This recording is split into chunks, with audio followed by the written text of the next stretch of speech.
craft beyond ideas of wrongdoing and right-doing. There is a field. I'll meet you there. When the soul lies down in that grass, the world is too full to talk about ideas, language, even the phrase each other doesn't make sense. Hi everyone. I mostly get excited when I make an appointment to talk with someone for Meet Me in the Field. Today I am really excited. I'm speaking to my friend Sam. I met Sam, according to him, about 5 years ago, although it feels like about 3 years ago to me. It was only during preparing, and I've put preparing in inverted commas, and I'm doing the inverted comma sign with my hands when I say it, because I do not prepare for chats. I think a bit about my relationship and history with the person I'm going to talk to, and otherwise let the conversation go where it must go, mostly. It was during this thought back when I recalled that Sam and I, for a while, met at the Vida Air Cafe in Greenpoint on Tuesday afternoons, just to catch up and check in with each other. I loved those times together, and only now realize how much I miss them. I think it was my move away from Cape Town that brought this to an end, if I remember correctly. What I love about Sam is his nearly childlike passion and commitment to whatever he decides is important for him at that stage in his life. I believe he applied this commitment to his spiritual journey too, and I know you are going to hear the passion coming through in our chat. I must warn you though, this recording was done in a lovely old coffee shop in Greenpoint. The staff was kind enough to switch the music off where we were sitting, but you can still hear them moving around on the wooden floor, and at stages working quite loudly behind the counter. This had the potential to irritate me and distract me during our chat, but I made a choice to allow these sounds to add to the ambiance. It may distract from the quality of the sound, but not from the quality of the conversation. So, 1, 2, 3, let's do it.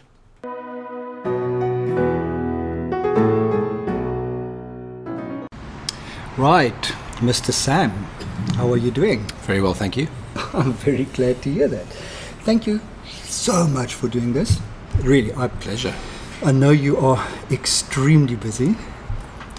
I really appreciate your commitment. It's one of those things when you say you're going to do something, you do it. So I'm very, very chuffed to have you at and on Meet Me in the Field, our podcast about spiritual journeys. Now, I got to know you 4 years ago. Wow, it's been almost 5 years. Are you serious? 2013 July is when we met. Oh my word. Can you remember, I thought about this morning, how often we met for coffee at Vida Air down the road on Tuesday afternoon. Absolutely. I kind of completely forgot about it. So this is a sweet memory that came back. Well, during that time, I was looking for new paths, new directions, new people, and you were one of those people. You were one of the people that I knew had something that I either wanted or admired, or a combination of those two things. And part of that was about spirituality and a clarity of direction. And those coffees were very sort of like a low-level strategy, they were about spending time with people who I thought were seeing things differently to how I'd seen them, and you were part of that process. You were one of the guys who I tapped for time. Tapped for time, I loved it. I really did. It sounds as if you went on a journey to find spirituality. Did you not grow up with religion or spirituality, or did you lose it somewhere along the way? Well, I think spirituality is certainly a journey, and I think part of the problem that I had as a kid is that I was taught that spirituality was a destination that you kind of got to, and it was kind of linked to perfection, or was linked to this idea that there was a Jesus character, or there was a Mary. Mary was a virgin, she had to obviously be a virgin to give birth to Jesus. She couldn't be a woman who had a husband and maybe they enjoyed having sex to have a baby, because that would be somehow a bad idea, It's just dirty. How can you even think? So even the conception of the Christ in my Christian home had to come from a virgin, of course. Yeah. And that's a starting point. How wrong can that be as a starting point? Because perfection and the virgin principles are impossible. Yeah. And I believe that I had a journey away from spirituality as I grew up in a home that had a starting point of the virginal perfection, which is, of course, impossible to achieve. My parents couldn't achieve it, and my dad was an alcoholic, so he was very much not achieving it. So I sat in church next to my dad and my parents, when Saturday night, like there was a chair being thrown through the lounge window because my dad was drunk, and then we were singing, carols and church songs on a Sunday morning at 8 o'clock, with the dominie or whatever, or the pastor, and I couldn't compute those things.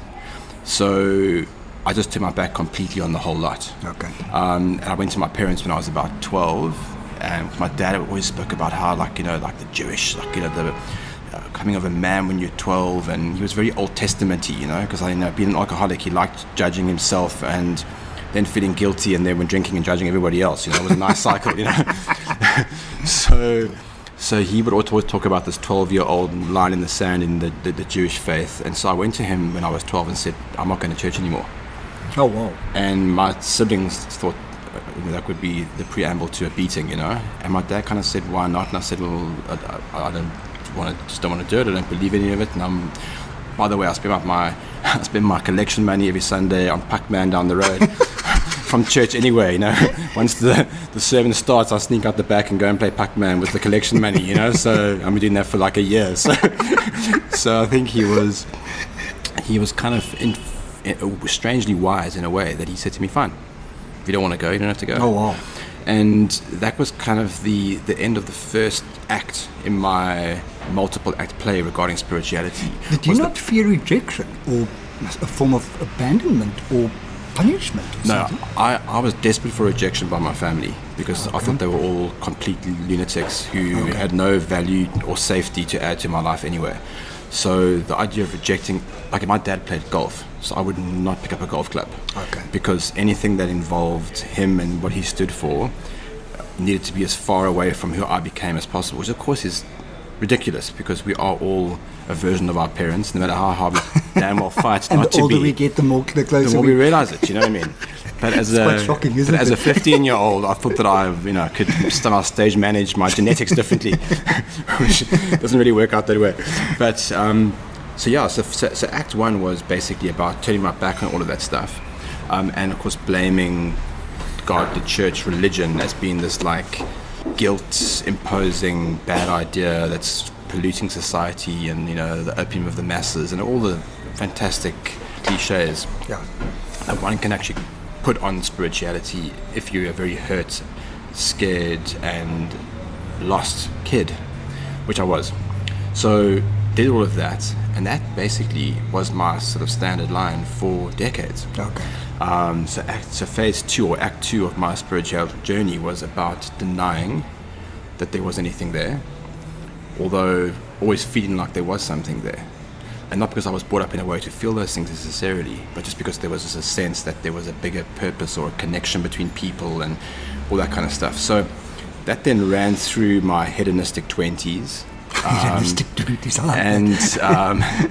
And probably fairly hedonistic 30s, where I had the exact opposite of a God-centered life. I think I thought I was God, and I thought that what I wanted is all that mattered, and it was my rules and my way or the highway, and of course that caused a lot of people immense amount of hurt and pain and harm, including myself.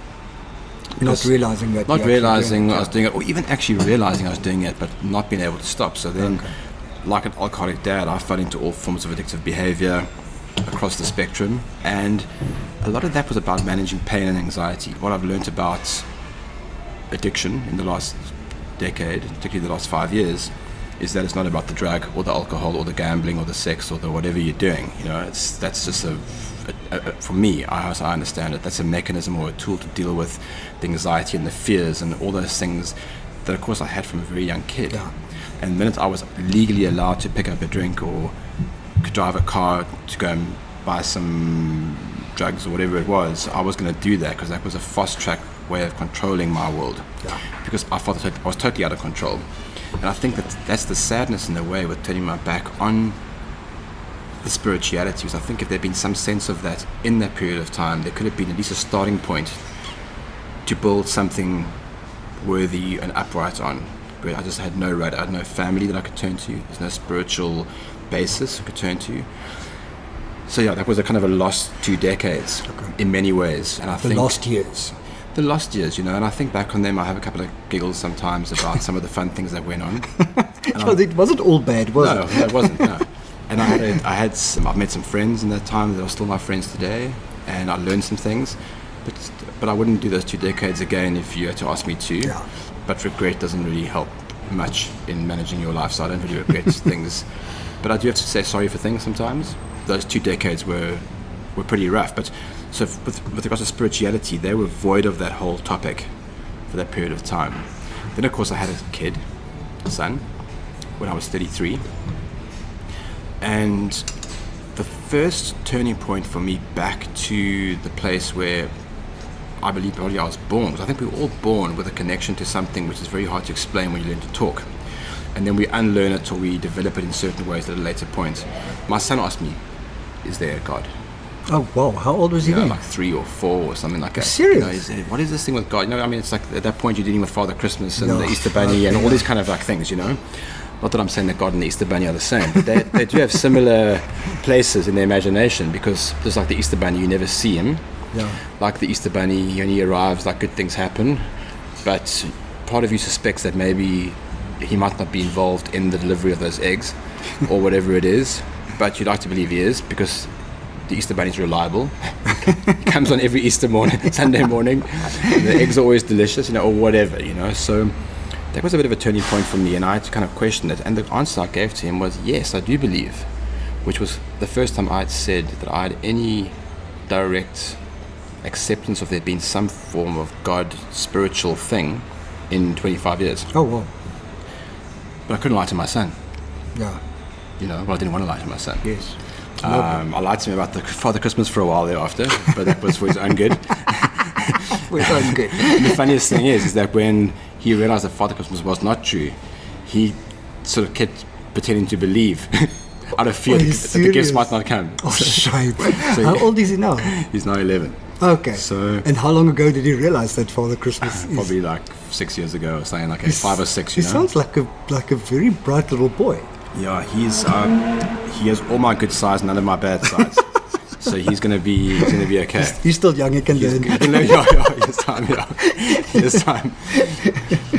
So then I basically didn't realize that I was going on a spiritual journey, but I knew about 6 years ago that I was in deep trouble. I was turned 40, and I had a big party for my 40th birthday, and none of the clothing felt like it fitted properly, if I could use the metaphor. Just the way the evening happened, and the speeches, and the partner I was with at that time, and the way the party went, and the after party, and the drugs, and the drinking, and the everything, I felt like I was wearing clothing that didn't fit me properly anymore.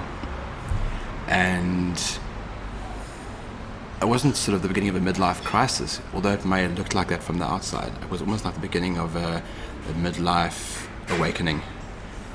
And I knew that I was in deep trouble, that I was not living my true life, and I was living a life where I had these compartments where different people were in. Okay. And they were all quite carefully managed to be a fully 360-degree reality, but none of them really were. They were all like 180 degrees of reality, and then bullshit that basically kept them from each other, yeah. and that's no way to live a life. And you couldn't risk the two groups meeting. Well, that was the problem with my 40th birthday party, is that they're all in the same room. A bad planning. And it just felt uncomfortable. Yeah. So I didn't deliberately do anything in the beginning, but a shift occurred. And what I've realized over the last 5 years is that you get earthquakes that move the earth very quickly, and sometimes they cause valleys and they do all kinds of volcanoes and stuff, and then sometimes there's just a slow shift under the desert, Yeah. And in a way I feel like my journey from being spiritually numb and actually numb to being on a journey and a path that's going to a place that is much more fulfilling and much more honest and much more connected than what it was, is like it's a shifting process. But the big moment in time came when I 5 years ago went to the US on business, to Florida, to a little town called Sarasota, and I was Googling the town before I went there. I'd not been there before. And one of the things the town had on its website was that they're voted the number one beach town in America for 5 years in a row, let's say. 8 years in a row. Sarasota. Sarasota, Florida, yeah. Never heard of them. Exactly. No one has. Little beach town. It's kind of like Hermanus in America. Okay. But they've been voted the number one beach in America for 5 years, they'd Good say. grief. And I was there for 4 or 5 days, and I got to day 3 or 4. I was in my hotel on my computer, checking emails, and I suddenly realized I'd not been to the beach. Oh, well. And I thought, okay, so I'm now leaving tomorrow morning to fly to somewhere else at like 6 a.m. or 8 a.m. or whatever it was. I'm in the number one beach town in America, and I've not gone to the beach. And it was summer, it was July. Oh, my word. May have been June or July. And I just thought, who are you? Like, what if you... I know I've done all these work things, and I've had all these calls, and I've done this in meetings, and whatever. And when did I become the guy who went to the number one beach town in America and has not seen the beach? Yeah. So I cancelled my trip for the next morning. I phoned my car rental company up and said, if I take this car for a drive to a different airport somewhere in America, what would it cost me? And it wasn't too bad. And I cancelled all my meetings for the next leg of my trip to Los Angeles. And I went on a drive to the house that I lived in half my life before. When I was 21, I was at that point 41, so I was like 20 to 21, I lived in a house in Georgia. I drove to where I was going, and my mission was I wanted to go back to a point, the last time I could actually make sense of myself, the last time I could kind of think that everything lined up. There wasn't this dispersed multiple layers of myself that couldn't connect. And it was when I was 20, 21, that kind of time of my life. And I drove to the house I lived in, which was actually the grandmother of my girlfriend at that time, in Georgia. And it took me a whole day. I drove for like 10 hours or 11 hours or whatever. And on that drive, I cancelled projects. I just did a whole lot of like cleaning up. Oh, wow. And buying myself some time, not knowing why really. I was almost in autopilot. Yeah. And driving this car. And I arrived at the house early that evening, and I rang the doorbell. It's like a little sort of farmish area outside Savannah in Georgia. And this old lady answered the door, and it was my girlfriend's grandmother, like 20 years later, who was now like 90. And she said hello, and I said hi. You know, obviously I recognized her. She didn't recognize me, and I said hi, it's Sam. And she gave me a big hug and everything. And we went inside and sat down and had some tea. And she said, like, do you want to spend the night? And I said, I've actually booked a hotel, because obviously I didn't know she'd even be alive. I didn't mind living there. So I booked a hotel fairly close to her. I said, but she will come for lunch tomorrow. I'll make your favorite meal. So I thought that was kind of quite an interesting thing to think of. So I said, great. So I went to my hotel, had some sleep, came back the next day for lunch, and she had cooked a meal that 20 years before she had made for me, and she remembered Oh, my word. that I'd been so complimentary about this particular dish. And we sat and ate and the whole thing, and then we were sitting outside on the porch afterwards and looking at like the farmy kind of area, and she said to me, it's asking about family and kids and the whole thing. And I said to her, listen, I just want to say to you, like, I hope when I was 21, I was like grateful for everything you did for me, because I think back on you with fondness. And she said to me, see, God loved for 20 years. I felt like I wanted to cry. I was like, suddenly this emotion just like welled up beneath me. And I thanked her, and I think that in that moment what I realized is that I had created this life that was disconnected from spirituality. Everyone was separate from one another. No one knew who I really was. And in the absence of a connection to a God or spiritual life, in the absence of having people knowing who you really are, how can anyone love you? Because even if they try and love you, I would think, if you knew the whole truth, Yeah. maybe you wouldn't. Yeah. If you really knew me. If you really knew, you wouldn't love me, right? So I went for 20 years with very good people, very good relationships, nice girlfriends, lots of friends, never truly accepting anybody's love. People who were truly willing to love you. Yeah. And you just Absolutely. couldn't be. I couldn't accept the love because I thought I was a con artist with who I really was. And I was partly that. So I came out to Cape Town, changed my whole life. Just like that. Well, I love the way you say I made decisions to change my whole life, and then to this day, sitting in this chair right now, I every day try and not screw it up and try and do it a bit better, and there are good days and there are bad days, But what I didn't realize, and why I'm saying all this thing in relation to spirituality, is I reconnected to something that was beyond just me. which I sensed when my son was born and my daughter was born, and I sensed throughout the path and through the ways. But until I became truthful with myself about who I really was, and allowed other people to see that and understand that, and not to feel shameful about it. Yeah. I was unable to get back on that path to the truth of what's really going on. So that was a big milestone for me. Yeah, the hundreds of therapies and group sessions, and I mean, literally over the last 5 years, and I feel like I'm going the right direction. But I'm not sure you ever arrive there. And that's the fundamental issue I've always had with spirituality, is that the minute someone tells me it's destinational, they kind of lose me. Yeah. Because for me, this is a spiritual moment we're having right now, talking, because we're connecting. You know, when I go to the rugby and they sing the national anthem, I want to cry, because people are connecting. People are actually buying into one particular thing, and they are sharing a moment of unity. And for me, spirituality, a lot of it's about the unity of people, which of course I was terrified of for my whole life up until very recently. I believe that is the fundamental of it for me, is about the connections of people and things.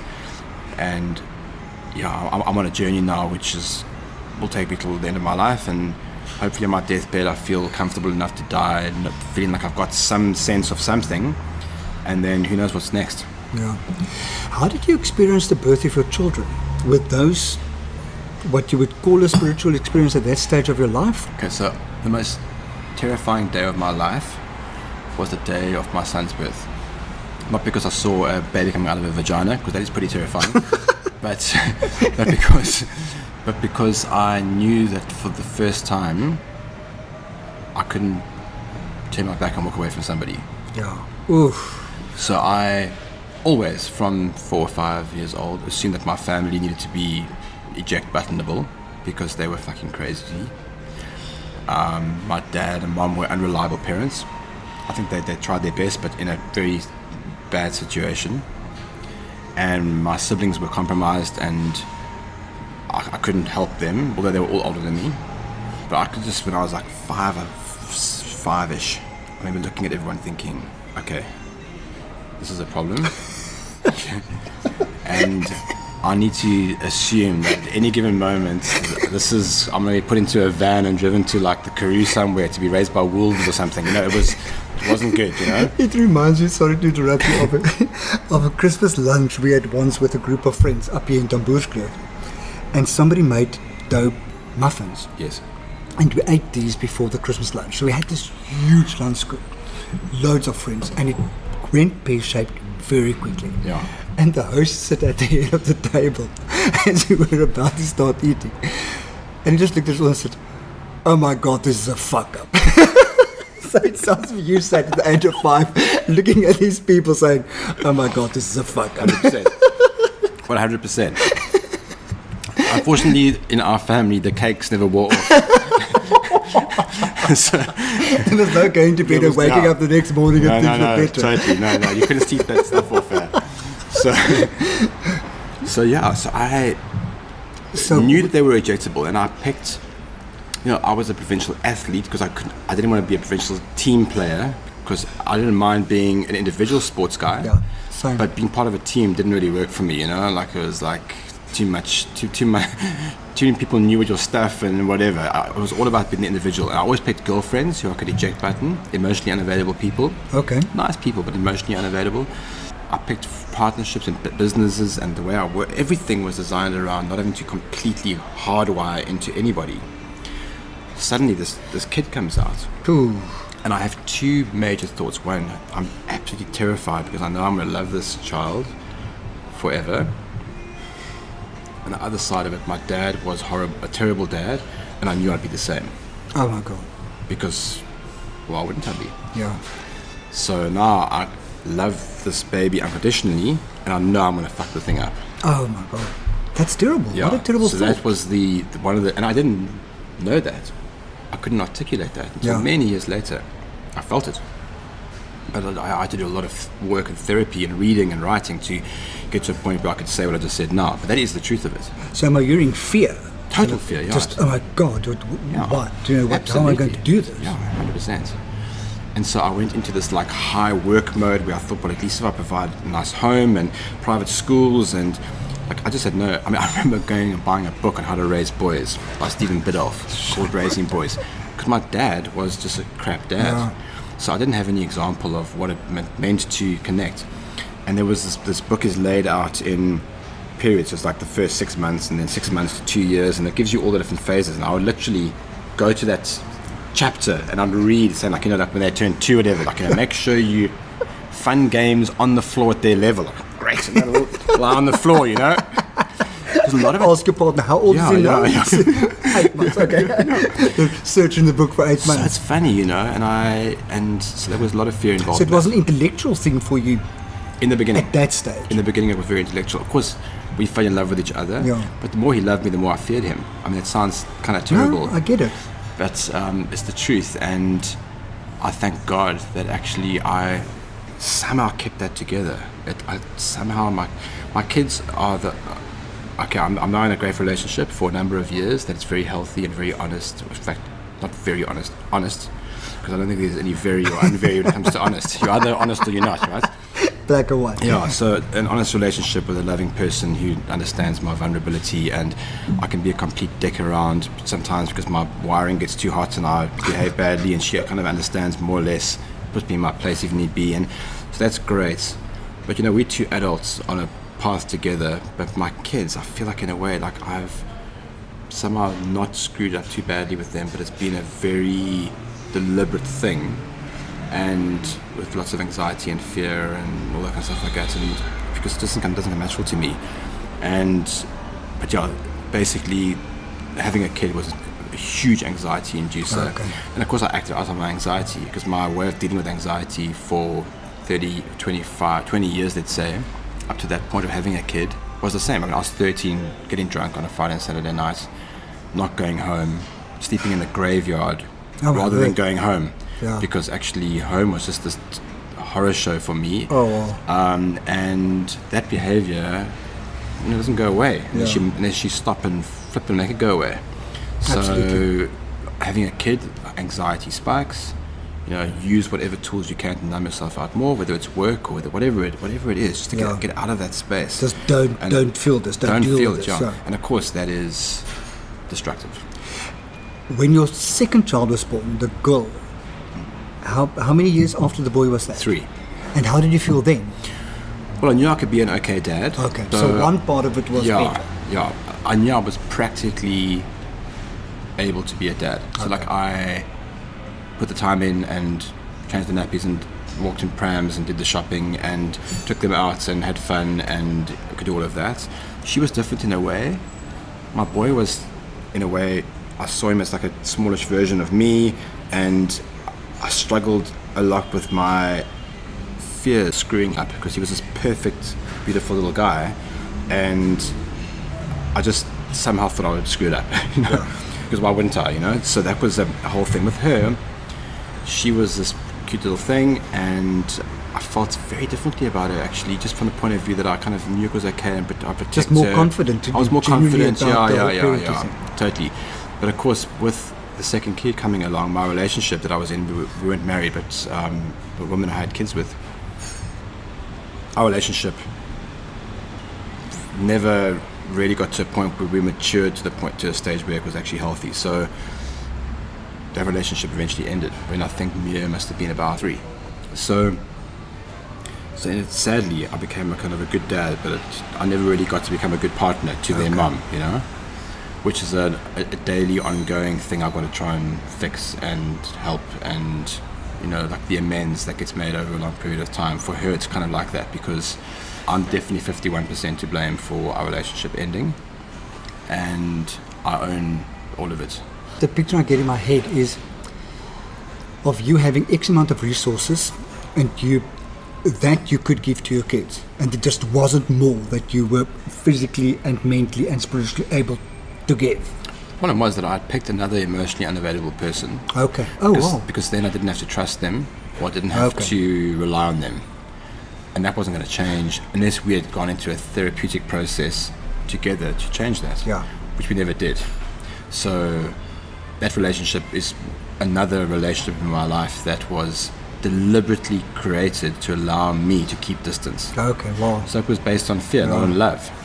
I'm not saying I didn't love her at some point, but she was unavailable, and I somehow wanted that. Yeah. I mean, it's self-destructive and it's insane to think about. I have children with somebody unavailable to you.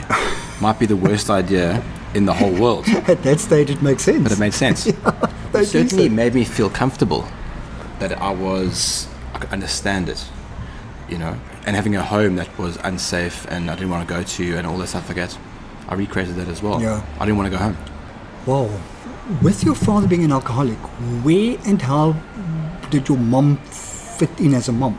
Sure. So she was, by the time I was born, child number 4 in the early 70s. She was like a disempowered housewife, multiple children, cliche. How many children are you? 4. Okay, we as well. So, yeah. Also the youngest. Yeah. So she was, in a way, in my simplistic child mind, she was like a victim of a thing that had gone wrong.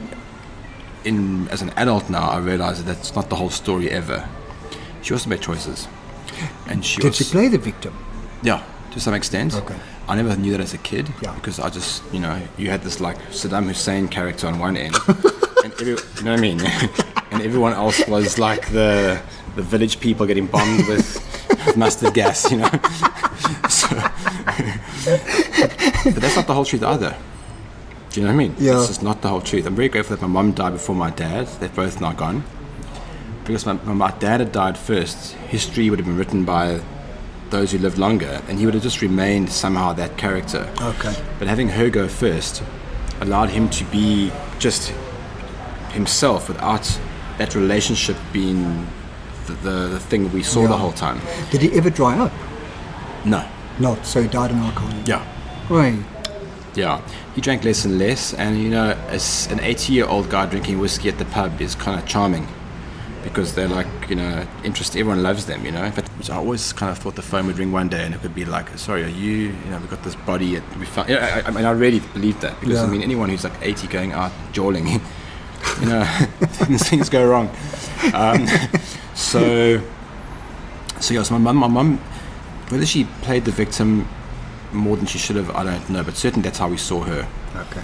And I probably made choices in relationships in relation to that whole thing for my whole life, really, Playing out that role. Yeah. So I'm very grateful that my dad lived for 5 years longer than my mother, and I had a good relationship with him when he died. And we spoke about him being an alcoholic for the first time properly as adults about a year before he died. Oh, my word. And I was driving somewhere with him, and I said to him, Dad, like, what actually went down, I said, I'm not judging you, man. I've been flipping up and down the tree enough times myself to not judge you. But, like, what actually went down, And he said, like, I had an alcohol problem, drank too much, And he would say things in a way that was a huge concession from him, considering that he was a denialist of that for decades and decades and decades. And it was enough for me and him to almost, like, just put a pin in the whole thing. Okay. Which was a great gift to me. Particularly because I've obviously also got to get on with my life, and I have a relationship with my dad that was positive when he died, even though he was an alcoholic in my youth and created a lot of trouble. Yeah. As opposed to my dad created trouble and then he died. Yeah. Do you know what I mean? So it makes a difference. So it makes a huge difference, And also seeing my son and my daughter not so much, but my son, he loved my dad, In fact, he cried the most at my dad's funeral. Sure. Because he didn't see any of the other shit. He just saw the guy who was fun and funny and, whatever. Also a gift. So back to the spirituality point, though, is that it was unfortunate in the way that my dad embodied the spiritual thing for me when I was a kid, because it just blew it up, like with golf. It just blew it up completely. Yeah. I think the minute we try and place a human being as the personification of spirituality in any way, whether it's the Dalai Lama or the Pope, I think you're screwed. Because these people are assholes half of the time. I know I'm an arsehole most of the time.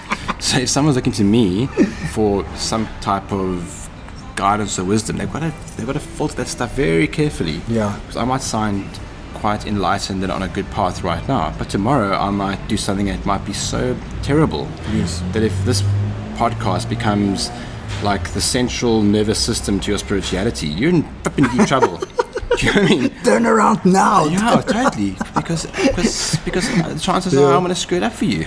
you know. So it's got to be something that's external to that, or a bigger thing than that. And I think that religion, I think, is created as a myth to control people. And I think there's a big confusion between religion and spirituality. Mm-hmm. I don't even know what spirituality really is, although I know that there's something there. I know that the myth of religion is like the myth of countries, you know. Like, there is no Zimbabwe.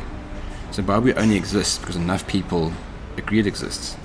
Zimbabwe is just this like area where there's animals walking around and humans walking around and some trees and a river and a dam and a lake and whatever it might be. Huge waterfall. Totally.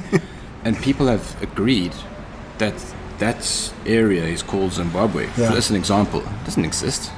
And it's the same thing for me as Christianity or as religion. It doesn't exist unless enough people buy into it.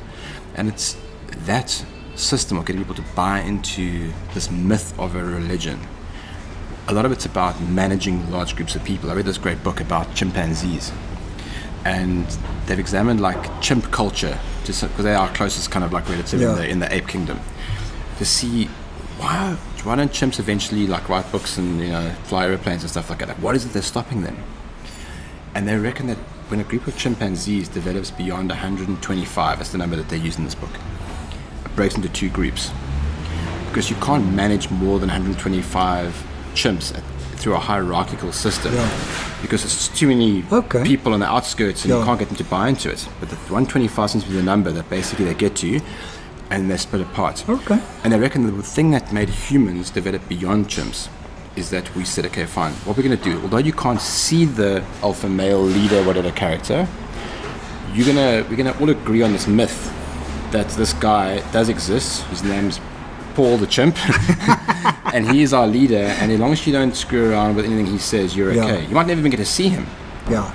But if you buy into the myth, and we all buy into the myth that there's Paul the leader and Zimbabwe the country, then we can control things. And I think similarly with religion, so it gets branded Christianity or Catholicism or whatever, Hinduism, whatever it might be. And even if that makes you happy, go for it. You know, if you're happy to believe that Zimbabwe is actually a real thing, that's fine. But I think it's good to be conscious of the fact that Zimbabwe doesn't actually exist. If you go to the moon and you look at the Earth, show me where the Zimbabwe line is. It's not there, man. It's just one big continent of land, and we've carved it up into these myths that actually give us 50 countries in Africa, and it's bullshit. I can't help but hear John Lennon. Yes. Imagine. Totally. Listen, so what do you believe today? What does Sam believe in, if anything? I believe in the power of truth. Cool. And I want to be most truthful as I can be in this life going forward, to myself, to others, to myself mostly. I'm going to quickly interrupt you there. This is a sidebar. Remember that we'll get back to what you believe in, but you are a very astute businessman. How do you bring truth into business? I mean, if you look at what happened in South Africa at the moment, you know, the basic principle is everything but truth. Yeah. Okay, so I have in my... Let's assume that there's like software updates that you can do on yourself. So in my previous software iteration, I used to use truth fairly liberally in business, because I believe that... Business is business. Yeah, kind of, you know. And then when I had my software update and truth became central to my whole life, I really struggled with the idea of not being truthful just all the time. Yeah. And because it caused me a lot of trouble not being truthful in my previous software update across my personal life, but also my business life. And it was much easier than I thought. Are you serious? Yeah. Like, I believed that you couldn't declare markups, or you had to like somehow play this game, and actually it's flipping tiring to do all of that. So I probably get maybe 10% less work because I will say things like, I don't know. Okay. Yeah. You know? People don't like that answer. Yeah. So, but it's actually easier, and I think most people that I've met and done business with in the last 5 years really appreciate the fact that you just are brutally true. Yeah. And I think that's something which we can all learn from each other. And it must be quite refreshing. Totally. It's refreshing, and it requires constant reminders. And at the base of me, there's still a terrified kid who fears rejection and believes if anyone knows who I really am, they won't love me. Yeah. Or won't want to use me for work, or won't want to contract with me, or won't want to hang out with me, or won't want to whatever. Yeah. There's still that base there. I will die with that as the basis of my childhood self. I can't change my childhood. I don't want to change my childhood. You know what I mean? It's like it's done. So the inclination to want to slightly stage manage reality is still there, but on a day-to-day basis, I try not to. Okay. So you're trying to live in integrity, complete integrity. Okay. Yeah, and I fail sometimes, and then I say sorry, and then I succeed most of the time, and I'm grateful that that is the case. Cool. You know, once again, not looking for the virgin perfection. Yeah. Because it doesn't exist. Awesome. But you can definitely try. Nothing stops you from trying. Yeah. So honesty is one. Yeah, truth is a big deal. Love is a big deal. I've learned the healing and connecting power of love. And the reason why I say I believe in that love is part of this, the greater spiritual thing, is that love is incredibly powerful. I've felt the healing power of love from forgiveness. I found the power of love from motivating. I found, and truth, truth and love go hand in hand, I think. And I'm not sure that there's this all-knowing celestial being out there who is got this massive hard drive that is pushing all our data through, and every word we say and every thought we have, and actually coming into some kind of outcome from this big Excel document in the sky. I don't buy into that, but I do buy into that positive energy attracts positive energy, and you take light into a situation that's dark, whether it's through a comment or a hug or a very deliberate thing, or an airplane filled with water to a drought, or you put light into darkness, it has a massive effect. Love is part of that. Yeah. And certainly my motive in my life is love. I love my children very much. I love my wife very much. I love her children very much. I love my friends very much. And that is a very powerful thing. It motivates me, I even love my wife's cat very much. Although I'm allergic to cats. So am I. And I've got two of them. Yeah. And I love them both. Yeah. And I know that she loves the cat very much. So I can even love, as a secondary thing. So, how does the cat feel about you? We don't talk. So I'm not sure. Start. Exactly. You won't know true love until you've spoken to a cat. I got you. So love is a big deal. And then the connection between people, because I think that all I know for sure is that what's happening right now feels like reality. I don't know what's going to happen when I die. I don't know what happened before I was born. I don't know what's going to happen when I leave here. I'm not in control of any of those things. I don't really understand them, and I don't place too much time and energy in trying to understand them, because I don't believe they're there to be understood necessarily. What I know for sure is right now we are doing this, and it has a certain feeling for me, and it resonates in a certain way on an energetic level or on a cellular level or on a whatever, and I know that this feels good. And this feels good, I believe, because I've invested love and positive energy and truth into our relationship and into coming to this venue we're at right now, and it's resulted in a positive thing. And I think that is definitely how it works, and I think that if you can just scale that up times the billions of people, times the lifetimes, times the whatever, the net result's got to be a very, very vastly positive thing. That might be heaven or whatever, I don't know. But I think just knowing that is enough reason not to be a dick, and not to be destructive, or not to be selfish, or not to be, and look after yourself. And selfish, I'm saying, is a negative, but I think you know what I'm saying. Yes. It's that kind of thing, and maybe that's what it's about. And I think Jesus, or all these guys that came up and spoke about love thy neighbor and do unto others, and all this kind of, it's all good stuff. Whether or not that Jesus basically was the Son of God or not, my guess is that he wasn't, but I feel okay to say a lot of what he said was great. Yeah. There's those complete arbitrary things that I want to know just for my own sake. How did you end up in America? A lot of my life has been dictated by work and a girlfriend. Okay. Whatever. You know what I'm saying?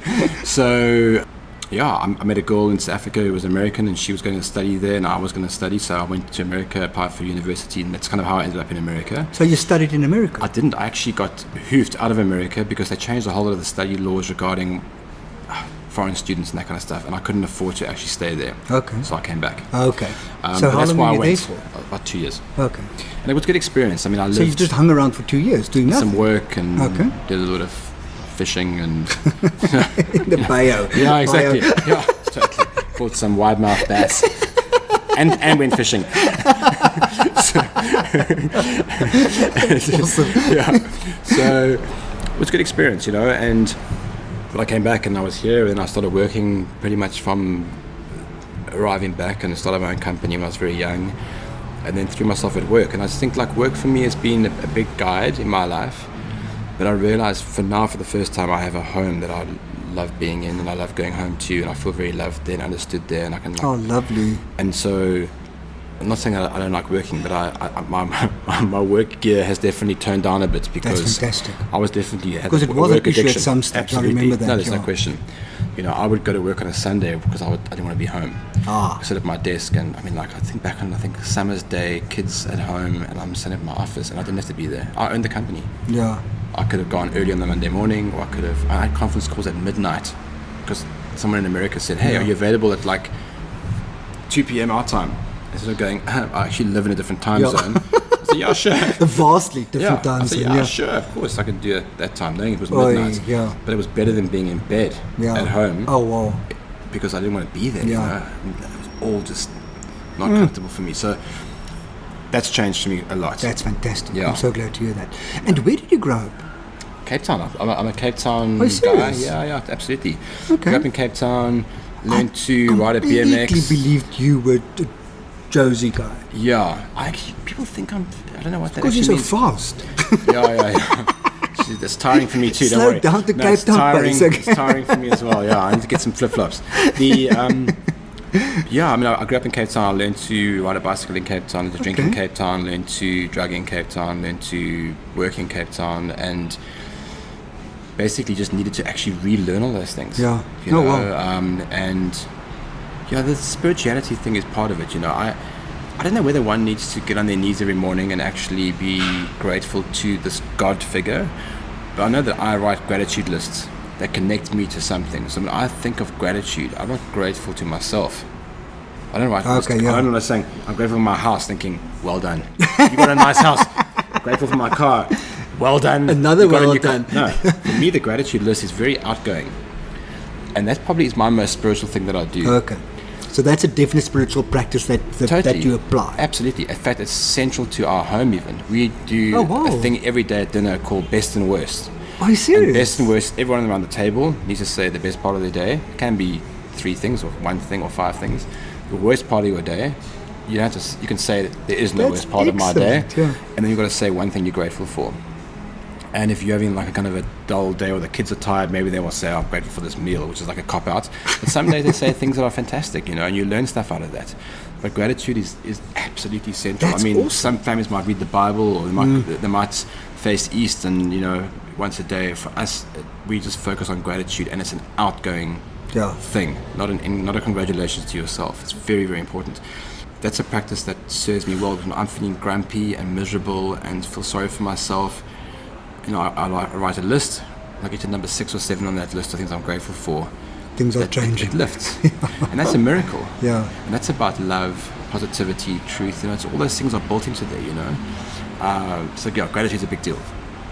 What else do you do? I love my term spiritual fitness, to keep spiritually fit, because if you don't practice it, we lose it. I used to be honest with you, I'm not as vehemently on the path as I used to be regarding the practices as such. So in the beginning, when I was trying to get myself just to actually just changing the direction of the boat, it takes lots of coal in the engine room. Yes, and then when you're going in the right direction, you got to make sure that you actually keep it. Yeah, Totally. So, but reading, writing is a big deal. I kind of fluctuate between reading material on this topic, and I read a great book called The Spirituality of Imperfection. Oh, awesome! Which about a few years ago, and I kind of do a bit of a rework on that, because that is such a great book, and it just speaks about the imperfection of just how the whole thing is set up, and you can place God somehow into that imperfection, or place spirituality into that imperfection, and accept that as being almost a gift. There's a great learning in there, I believe. Fabulous. So so I read, I write, also not much as I used to.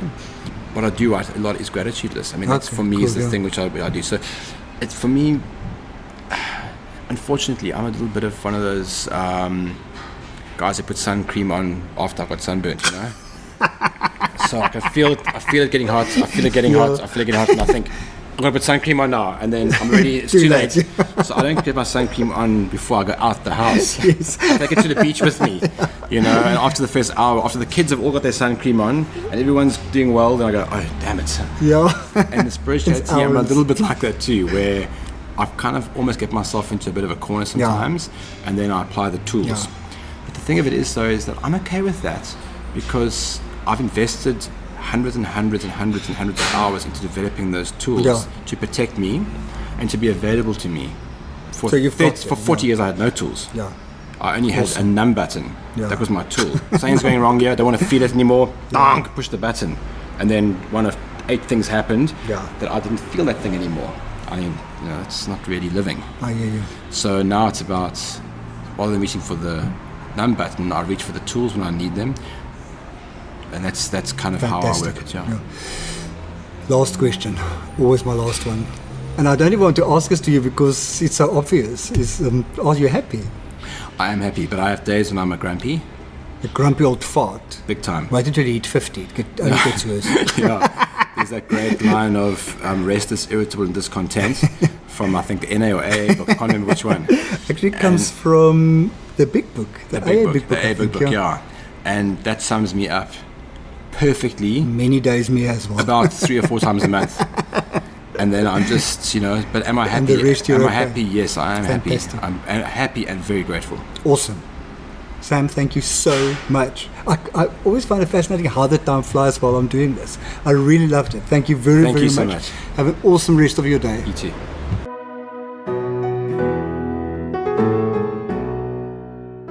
I warned you about the passion. I felt it the whole time during our chat. I thoroughly enjoyed this conversation. I find it fascinating how he intellectualizes his spirituality, but yet does not let the rational override his feelings about his spirituality. I got to know Sam when he started being romantically involved with his wife. It was such a beautiful path he went on, and I wanted to ask him to tell us about the engagement, but there was just not enough time. I am so sorry about that. It was such a connection of spirits event that I shall never forget the day he told me about it. I'm so happy to see him living so connected and grounded, and knowing how crazy busy his life is, I am beyond grateful for the time he took to chat to us. If you have any feedback or remarks, please feel free to pop me an email or connect on social media. It will be great to hear from you. If you want to know more about what I do, please feel free to connect with me on my website, which is www.freddy.org.za, or find me on Facebook at www.facebook.com/freddy.org.za, or on Twitter at @RensburgFreddy. Remember that Freddy is always spelled with an IE at the end. Be safe. Bye.